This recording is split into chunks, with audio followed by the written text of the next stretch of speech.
How's everyone? Good, good, good. So now that you've seen Cole Beasley for 2 days, what are your thoughts of him? What kind of shape is he in? Well, he got fresh legs.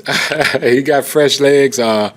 Cole's a veteran guy. When you first see him, you understand that he's been around football a long time, and you see why he's had the success he's had. He's very detailed. He's come in and actually had 2 good days of practice. Obviously, I mean, it's the first 2 days, but he looked good the first 2 days. So we're just trying to get him caught up just on the system, the wording, everything, where he'll need to be if he's needed. So we're just trying to get everyone ready. And I know he was talking about last year's game, Bills, that overtime, like, they were just gassed because it was so hot and humid. How is he adjusting to the conditions, which aren't easy for anybody? Yeah, it was hot out there today, but he'll get used to it. It takes a little time to get used to it down here, but I didn't see anything in practice. A game in practice is a lot different. Probably he was going more reps really in the game as opposed to what he did today in practice, but it takes a little time to get used to this down here. But he will. He's a veteran. He's a pro. He knows how to do that. How much can you expect out of him if needed on Sunday with just 3 days of practice to kind of absorb some of this offense? I don't know yet, really. I can't really answer that question. We're just getting finished, really, with day 2. I want to look at the film, grade the film, but he's been doing well since he got here. Byron, Tom was fairly frustrated, openly, right, during the game. You know how competitive he is, but guys are going to drop balls, and there's going to be, times you struggle. You were a quarterback. What have you learned about his moves on the sideline and how that can lead to other guys getting, wound up as well? Normally when he get like that, he's not really mad at nobody else. That's how he gets on himself, really. If you know him well enough, when he really goes, he's really talking to himself most of the time. So we know Tom. We know Tom. Everything's fine. This is what he do. Things ain't going well. That's the good thing about having Tom on your team. Things ain't going well. You're going to get that reaction out of him, normally get the guys going. So that's excellent when you can get that from your quarterback. Byron, you guys are 2-0, but you have 2 offensive touchdowns in 2 games. Short of getting healthier, first and foremost, what's the most important improvement they can make this week? We're just trying to win. We're just trying to win. We don't care. There's no such thing as a bad win in this league, right? We played well a lot and lost a lot of football games, but we would switch any day of the week. So we're trying to do what we can right now to win football games. I love where we at, though. Honestly, I love where we at. We're improving in a lot of places that a lot of people don't know. So we'll get healthy and we'll get going, but health is not an excuse for us. We're supposed to play well every time we go out.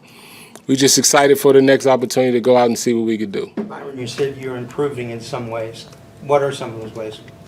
I think we're doing a better job getting the head on the head in the run game. I think it's a lot of things, to be honest with you. I could stand up here all day, but we're doing the – I don't. I got a job to do. Yeah, no, we just getting ready. Obviously, everything haven't gone great for us early, but that's understandable. We'll be fine. We'll get ready to roll here. Byron, you said that health isn't an excuse, but what kind of challenge is it for you this week and last week, given the pieces that you may or may not have? Well, anytime you don't have your guys, right, you want to go out there and participate with your guys, your main guys. But I believe in these guys. That's why they on this squad. That's why they on this team. They all have a skill set that can help us win football games. So I believe in that. So when the guys out there, I just got to do a better job of putting guys in position to have more success. That's really how I view it. It's the way we're approaching games. We're approaching games. We're doing a lot of things that we want to do. We're just not executing in certain situational football moments that's biting us right now. I think we'll clean that up and fix it up, though. I'll start on you and start charging for that.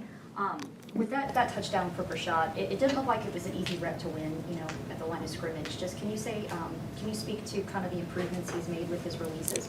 I don't think no rep is easy in this league. I don't think no rep, no touchdown, everything you do in this league. We beat a really good football team last week, so everything counts.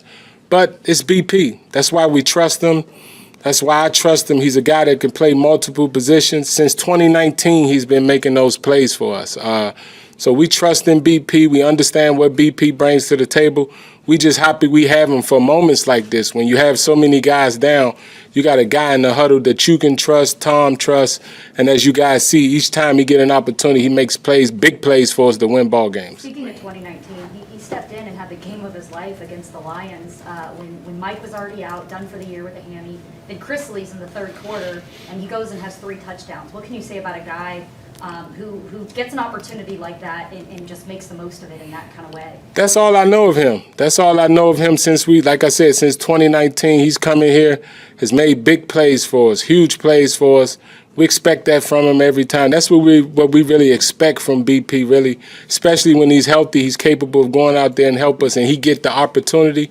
He always stand tall for us and find a way to make a play. You guys were very proficient in the red zone last year, finished second in the league. I think it was like 67%. You haven't been there that often in the first 2 games, but you have struggled down there. Where are you seeing maybe the issues there? We'll count them up at the end. I always tell you guys, count these things up at the end. We're in the first 2 weeks of the season. We'll take all the numbers that come with it. Once we get to week 17, we'll see where we at. But right now, we just got to execute. We just got to execute in every phase of the game, really, right now. Short yardage, red zone, third down. I think we could be better at a lot of situational spots in the football field, and we're working to get that done. Byron, with Gio hitting the IR, this could open an opportunity for Keyshawn Vaughn to get more reps. How has he improved this year from training camp and the preseason all the way now heading into week 3? Everything I've asked to Keyshawn from the beginning of the summer, I said, hey, these things you got to work on, he's gotten better at. He's gotten great with the ball in his hand. He's gotten really good with the ball not in his hand, right? That's always the key for young running backs, to be good on the grass when you don't have the ball. And he's done that since he got back this summer. Sneakers had one of the best camps out of anybody really all year, all summer. His summer was great. So he had a big improvement. We'll see what that means. We'll see what that means going forward. But Sneak's done a great job for us. Brady have only given up 3 sacks in 2 games, and you talked about improvement in the run game. But short yardage is definitely an offensive line play. You had a 3rd and 1 and a 4th and 1 Sunday where you didn't convert. Are there things you'd point to for why those didn't work there? Well, one of them we fumbled, right? One of them we fumbled, we put on the ground. One of them was a bad call by me. The other one we did a horrible job of executing. But that's what it really comes down to. You got 3 different reasons why we didn't convert those 3 third downs. I wish it was one singular thing that we can fix, but that's part of being early in the season. That's part of being early in the season, having a bunch of new guys in the huddle. That's a new squad out there really in the huddle, communicating in 2 tough environments, right? 2 environments where you couldn't hear anything and mistakes happen. So we're anxious, excited to be at home.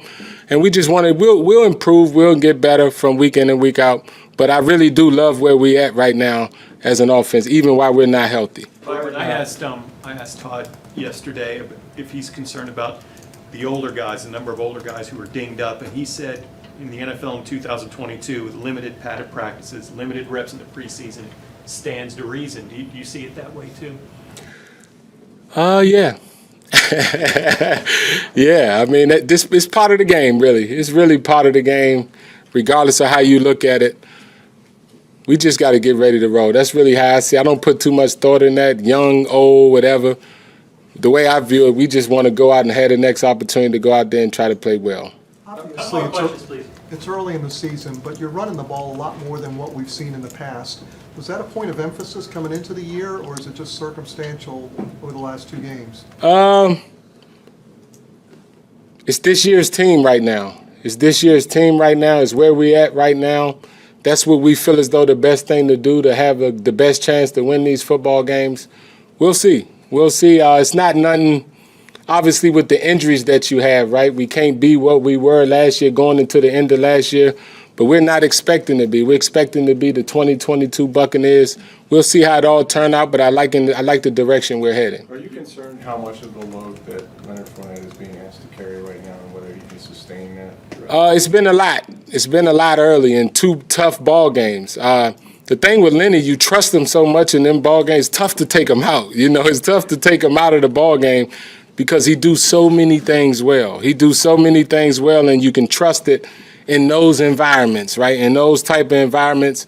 And like I said, Lenny had one of his better games here as a Buck last year. The stats won't show that. Nothing will show that. But we know as we watch tape what we asked him to do. That was an A+ game by Leonard Fournette we're just happy to have someone so multiple that can do so many different things for us. It's a blessing to have Lenny, but we do have to work more guys in to give more guys more opportunity, understanding it's a long season. Byron, one of those guys, Kyle Rudolph, you hadn't had a chance to utilize yet. How much of a factor can he be, given the fact he's actually played the Packers 18 times and knows them all pretty well, I think? Yeah, but I think he's been with New York, so I don't think he's been in that division. I think he's with the Giants last year, so I don't know if playing a team a bunch of times with a different defensive coordinator really matter. I mean, he may have went to play those guys a bunch, but it's a different defensive coordinator. Defensive coordinator only been there 2 years, so last year he was in New York. So I don't know if that'll help him. That's probably really a question you have to ask Kyle. Okay, thank you. I got it. I got you.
Hey guys. Good afternoon. How you doing? Good. Tom, you've known Aaron Rodgers on and off the field now, I guess, competed against him, not that many times, only a handful of times. Yeah. Just for you, even though you're not going against the other quarterback, right, you're preparing for the Green Bay defense, is there still something about playing one of the best in the game? Yeah, for sure. He's an amazing player. Has been for a long time. So I love watching him play, and he's from California too. So I feel like we always have a little bit of a connection. He's an older guy now. He's been a great player in the same place for a long time. So there definitely has some challenges with that, and but he's navigated them pretty well, and he's done a great job. Leads the team, and they've won a lot of games since he's been there. And I knew Brett pretty well. Those two guys are two great quarterbacks for a long period of time in one place. He said he doesn't want to play until age 45, but do you think if he had a change of heart that he'd be able to physically?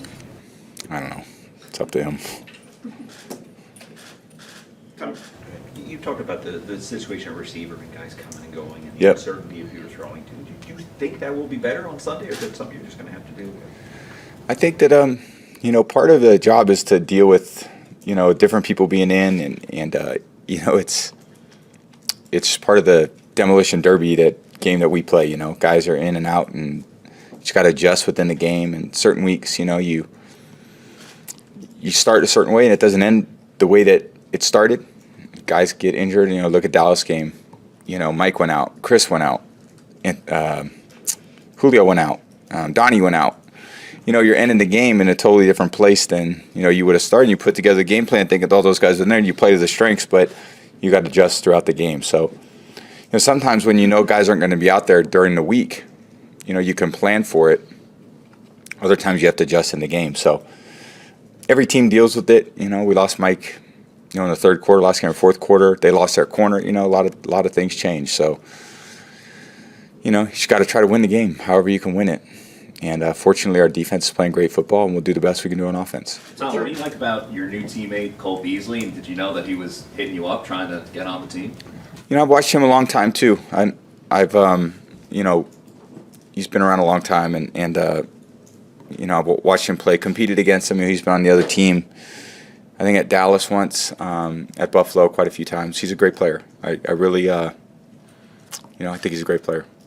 What can you say Today at about- practice, Go right. today at practice, we saw you fidgeting with your arm, and I know you talked about your finger. Is that just annoying, or how are you feeling with that right now? Great. I feel great. What It's about- football season, so.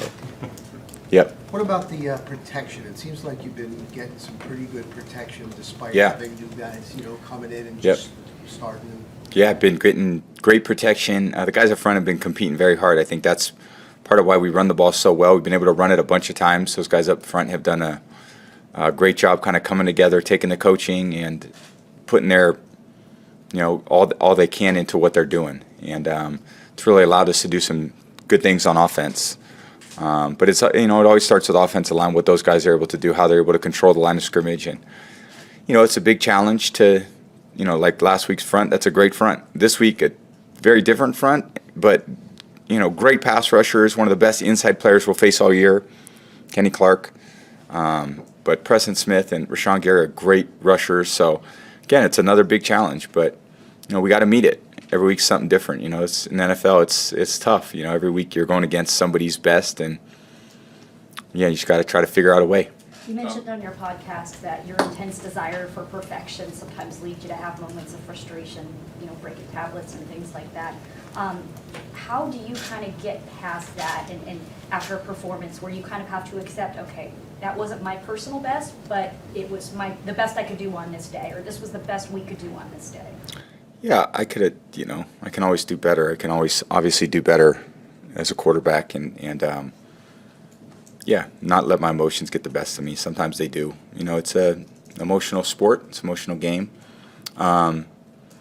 And we're all out there trying to do the best we could do. And you're right. I think there's a frustrating part, I think, for all of us when you get a little older and you expect it a certain way and it doesn't go exactly the way you want. So, but that's it. That's the way it is. And, I got to do a good job as a leader to be at my best, regardless of how I feel about a certain situation. Is it part of you, though, that kind of wants to hold on to that? Because that's what gets you coming back here every single day, right? Chasing that perfection. Yeah, always. I mean, there's a part of it for all of us that we just, you want it to be the best you could be, really not just for yourself, but for everyone around you, for the whole team. Everyone's counting on you to be, a great player. And, we got to reach a higher level on offense. That's part of what our responsibility is. I think the fans have gotten spoiled over the last couple of years, seeing you guys put up 30-plus points, every week. You just kind of look at the situation now as it's building, and it's not matter really what you do at the beginning, but here at the end? Yeah, I think we're obviously scoring points is a challenge for every team, in order to score points, you have to do things consistently well down the field. You got to be on the same page, communication. And ultimately, the game is about making plays and, the matchups you have. You got to win your matchup. You're not going to score points if you turn the ball over. We did that to start the Saint game. We did it on the second drive. We stopped on the 4th and 1. So you can't score points if you fumble the ball, and you can't score points if you miss a 4th and 1. So the only way to score is to do things, better and more consistently over the course of the drive, all the way down in the red area, and then ultimately put the ball in the end zone. So settling for field goals, you're not going to score a lot of points. You got to be good in the red area. But in order to be good in the red area, you got to be good on third down. In order to be good on third down, you got to be good on first and second down. In order to be good on first and second down, you need good, play by your special teams and, to get good field position. And then you need good defensive football. So it's a complementary game. And I think as we keep going throughout the course of the season, obviously the goal is to score as many points as we can. And, we know that we're going to have to do a better job than what we've done. And, we're going to work hard to get there. And then Pinellas County adopted the TB12 method. What kind of impact do you think it's going to have on the school system over there? I think amazing. I feel like everything I've learned over the course of 23 years in football has and will allow me to continue to help people in different ways. The things I've learned have been a huge benefit to me, and I realize that, there's systems that are broken, and you'd like to try to improve them the best way you can by giving people the knowledge that has allowed me to be successful. So I think a big part of my future life will be that as well, and I think, unfortunately, like everything else, there's a lot of money made in the old system, and it's hard because, I think preventative care, preventative maintenance of your body is a challenge because it takes time and energy, but I think starting young is really important and educating people on what works as opposed to the way things have always been. And I think the way things always been will always result in basically the same outcomes for people. And I think what I've tried to do is challenge that norm by performing, over a long period of time, but I've really done it in a way that's, I'd say, been unique, and that I've tried to, allow my teammates to learn, as well as, tens of thousands of other people that, have kind of been educated and adopted a different type of belief system. Tom, there's been a lot of talk in Green Bay just with Aaron Rodgers and having young receivers, new receivers, what his responsibility is to bring them along. Yep. I'm curious to get your take. Do you believe that's kind of a fair expectation of quarterbacks now? I think it's a good question. What's your responsibility as a quarterback? I'm sure it's different for all quarterbacks what their responsibilities are. So I think as an older player, you've got to. It really comes down and speaks to ultimately what the goal is to win the game, and to win the game you got to score points, and this goes back to a lot of things we talked about. How do you score points with young receivers? I don't know, man. A lot of it's up to the young receivers what they're able to do. I've been in situations with a lot of young players, and it's a challenge because, they don't have the experience, but maybe they have a lot of other things. So we're all challenged, I think that's just the reality of playing sports and being in football. Every team is challenged with different things, and some guys have young, let's say, receivers, but veteran secondaries. Some teams have a veteran receivers and a young secondary, or you may have a veteran secondary and young linebackers. I mean, not a lot of teams are going to have veterans at every position that are healthy all year. So you just got to try to keep managing it the best way you can. If you're the quarterback, try to figure out how to win the game, because that's why we're all here. Tom, can you talk about how the conversation started to have your Super Bowl rings at the World Cup? Yeah, a friend of mine asked me, and I had visited Qatar a couple times and really enjoyed it. And there's a great sports museum there, and wanted to allow a lot of the people that are going to be there to see kind of American football and the impact it's had on all of our lives and how great of a sport it is, and for them to see kind of what we play for. I thought would be a really cool thing. Was it nerve-wracking sending those things so far away? I mean, what kind of insurance do you have on that? I know. Yes. I just, I trust people, so I'm like, go for it. Don't lose it. And, here, sign this. So I'm kind of loose with things like that. Thank you. All right. Thank you, guys. Appreciate it.